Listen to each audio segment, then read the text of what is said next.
Hello friends, Sabari మాఘభక్తి కథ. పూర్వకాలంలో దండకారణ్యంలో అడవుల మధ్యలో ఒక చిన్న ఆశ్రమం ఉండేది.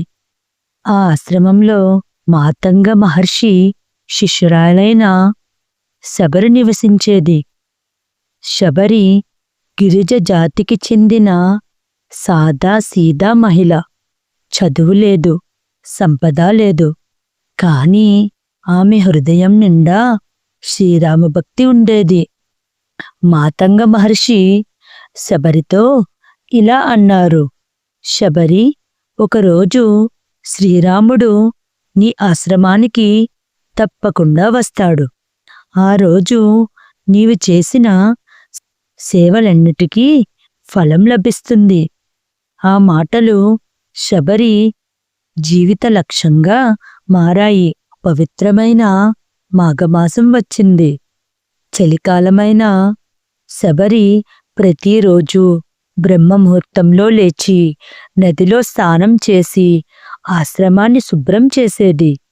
తరువాత రామనామ జపం చేస్తూ పూలు సేకరించి రాముడు వస్తాడనే ఆశతో ఎదురుచూసేది. ఒకరోజు శబరి అడవిలో పండ్లు తెచ్చింది. రాముడికి ఇవ్వబోయే పండ్లు తీయగా ఉన్నాయో లేదో తెలుసుకోవడానికి ఆమె ఒక్కొక్క పండును కొంచెం కొంచెంగా రుచి చూసింది. ఆ సమయంలోనే శ్రీరాముడు, లక్ష్మణుడు ఆశ్రమానికి చేరుకున్నారు. లక్ష్మణుడు అది చూసి ఆశ్చర్యపోయాడు.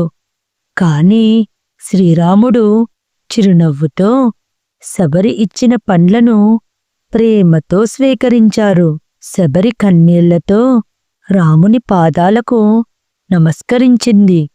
ఆమె భక్తిని చూసి శ్రీరాముడు ఇలా అన్నారు: శబరి, నీ భక్తి నన్ను ఇక్కడికి తీసుకొచ్చింది.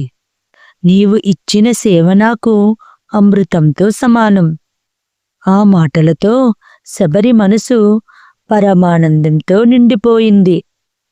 ఆ క్షణంలోనే శబరికి జన్మజన్మల పుణ్యఫలం లభించింది.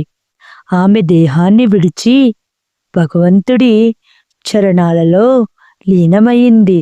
నీతి: భక్తిలో జాతి లేదు, చదువు లేదు, సంపద లేదు. నిజమైన ప్రేమతో చేసిన సేవే భగవంతుడిని చేరుస్తుంది.